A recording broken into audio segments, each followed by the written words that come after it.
Bismillahirrahmanirrahim. Assalamualaikum warahmatullahi wabarakatuh.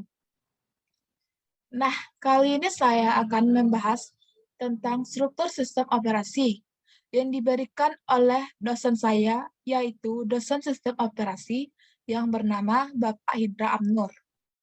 Nah, sebelum masuk ke materi, saya akan memperkenalkan diri saya terlebih dahulu.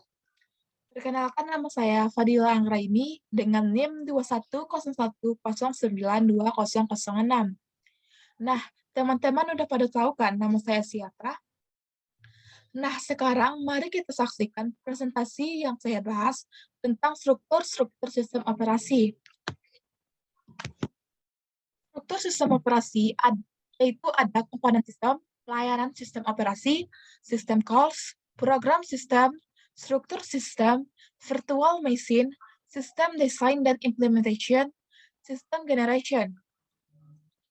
Komponen sistem umum, yaitu ada manajemen proses, manajemen my memory, manajemen file, manajemen I/O system, manajemen secondary storage, command interpreter system.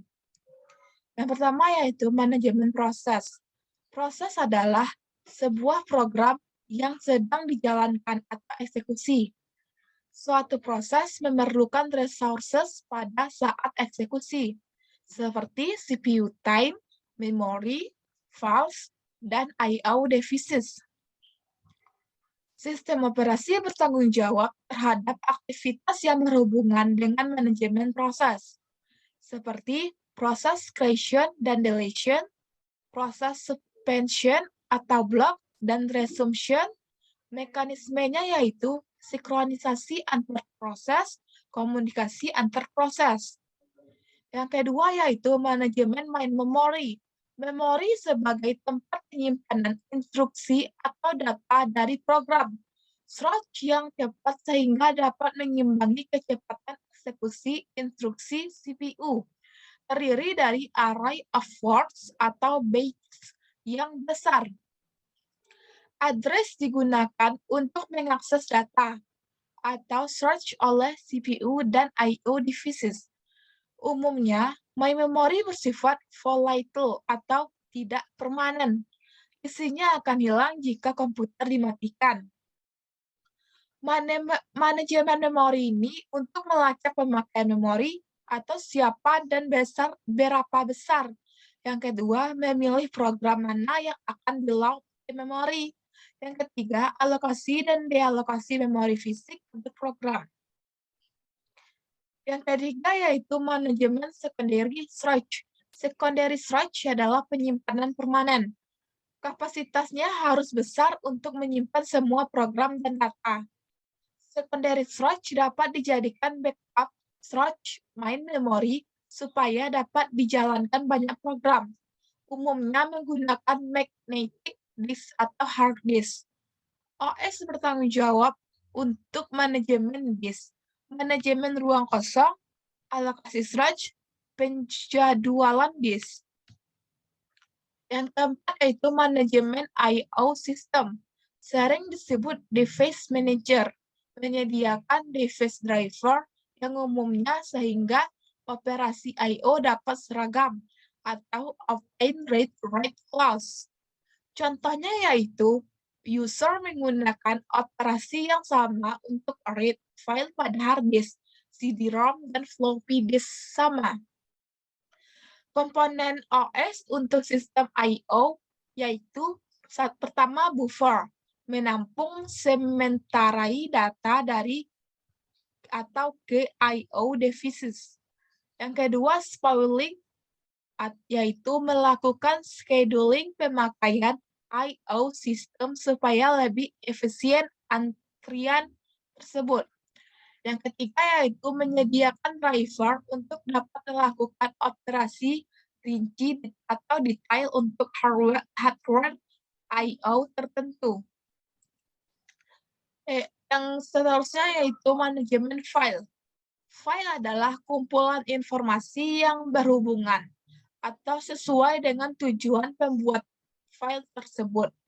File dapat mempunyai struktur yang bersifat hierarkis, atau directory, volume, dan lain-lain. OS bertanggung jawab untuk yang pertama membuat dan menghapus file. Yang kedua yaitu membuat dan menghapus direktori. Yang ketiga, dukungan primitif untuk manipulasi file dan direktori. Yang keempat yaitu pemetaan file ke dalam secondary storage. Yang kelima yaitu backup file ke media storage yang stabil atau non-volatile. Yang itu yang keempat tuh command interpreter system. OS menunggu instruksi dari user. Command driver, program yang membaca struktur dan mengartikan keinginan user atau lebih dari sejenis. Contohnya yaitu yang pertama control part interpreter, yang kedua command line interpreter, yang ketiga shell atau in Unix.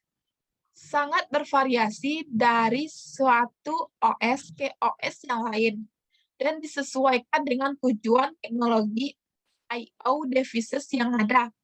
CLI, Windows, Paint-based, atau Touch, dan lain-lain. Layanan sistem operasi. Yang pertama yaitu eksekusi program, yaitu kemampuan sistem untuk load program ke memori dan menjalankan program. Yang kedua yaitu operasi I/O. User tidak dapat secara langsung mengakses H atau W resource. OS harus menyediakan mekanisme untuk melakukan operasi I/O atas nama user. Yang ketiga yaitu manipulasi file system. Kemampuan program untuk operasi pada file atau to read, write, create, and delete files. Yang keempat yaitu komunikasi. Pertukaran data atau informasi antar dua atau lebih proses yang berada pada satu komputer atau lebih. Yang kelima yaitu deteksi error. Menjaga kestabilan sistem dengan mendeteksi error, yaitu hardware maupun operasi. Yang keenam yaitu penggunaan sistem yang efisien. Proteksi adalah menjamin akses ke sistem resource dikendalikan atau user dikontrol akses ke sistem. Yang kedua yaitu accounting, yaitu merekam kegiatan users, data pemakaian resource, atau fairness atau polisi. Yang ketujuh yaitu system call. System call yaitu menyediakan interface antar program atau user program yang berjalan dan bagian OS. System call menjadi jembatan antar proses dan OS. System call ditulis dalam assembly language atau mesin spesifik atau bahasa tingkat tinggi yang dapat mengendalikan mesin. Contohnya yaitu Unix menyediakan sistem call read, write, yaitu operasi I/O untuk file. Sistem call atau passing parameter. Sering user program harus memberikan data atau parameter ke rutin OS yang akan dipanggil. Misalnya Unix, read atau buffer, max size, file ID. 3 cara memberikan parameter dari program ke sistem operasi, yaitu yang pertama ya, melalui registers atau resource di CPU. Yang kedua, menyimpan parameter pada data struktur atau tabel di memori, dan alamat tabel tersebut ditunjukkan oleh pointer yang disimpan di register. Yang ketiga yaitu post atau store melalui stack pada memori, dan OS mengambilnya melalui pop pada stack tersebut. Yang ini gambar dari tabel passing parameter. Baik. Dan kita akan membahas tentang tipe sistem calls, yaitu ada control process, manipulasi file, manajemen device, informasi lingkungan, dan komunikasi. Control process, yaitu untuk mengakhiri dan membatalkan. Yang kedua, mengambil dan eksekusi. Yang ketiga, membuat dan mengakhiri proses. Yang keempat, menentukan dan mengeset atribut proses. Yang kelima, wait for time. Yang keenam, write event, sinyal event. Yang ketujuh, mengalokasikan dan membebaskan memori.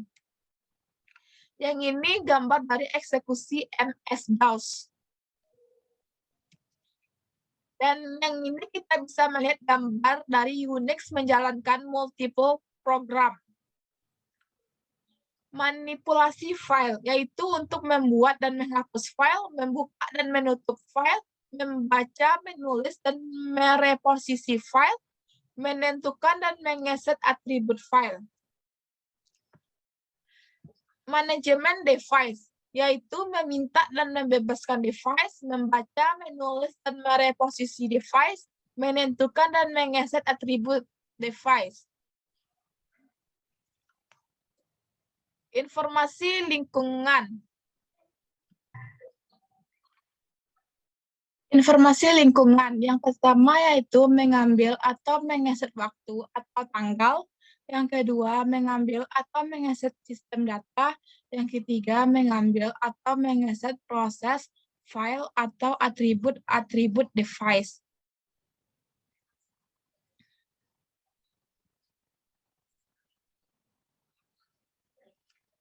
Yang ke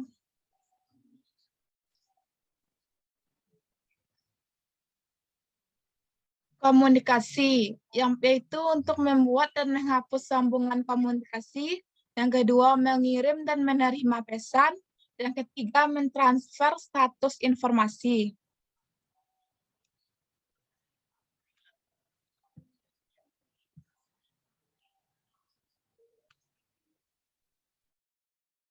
Komunikasi dilakukan dengan melewatkan pesan atau sharing memori. Seperti ini gambar yang ada di komunikasi, SO atau struktur sistem operasi. Yang ke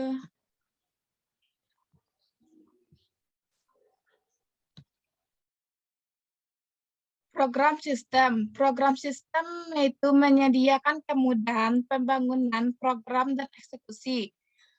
Di dalam program sistem ini ada yaitu manipulasi file, informasi status, modifikasi file, dukungan bahasa pemrograman, loading dan eksekusi programan, komunikasi, aplikasi program, dan kebanyakan user memandang sistem operasi sebagai program sistem, bukan sebagai aktual sistem calls.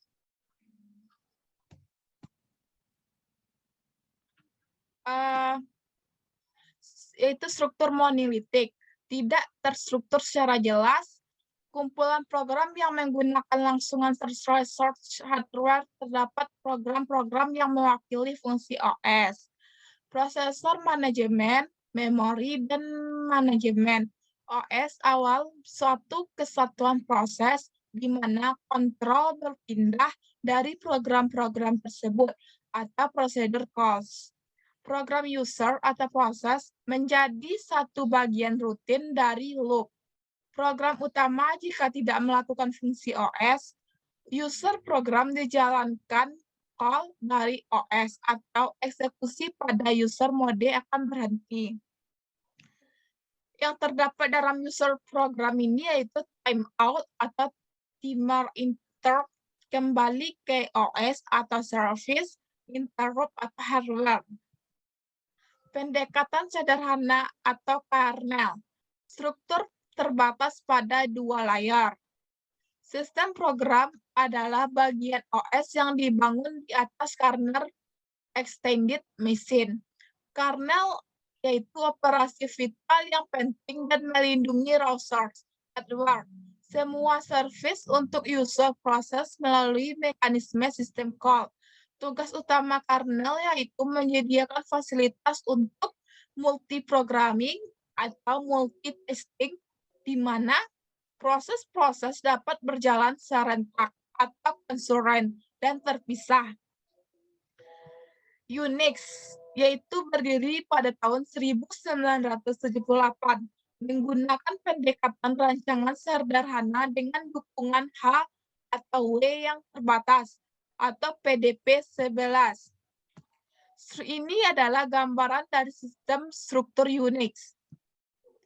Pendekatan berlapis atau layer approach. Susunan berlapis yaitu OS dibagi atas sejumlah atau lebih dari 2 layar. Setiap layar melingkupi layar di bawahnya atau kendali akses. Layar paling bawah atau 0 disebut hardware. Layar paling atas atau N disebut user interface.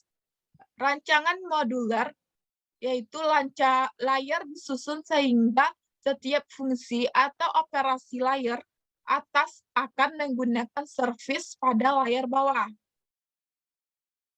Ini merupakan sistem operasi berlapis atau struktur dari sistem operasi berlapis. Yang ini strukturnya, yang tadi gambarnya.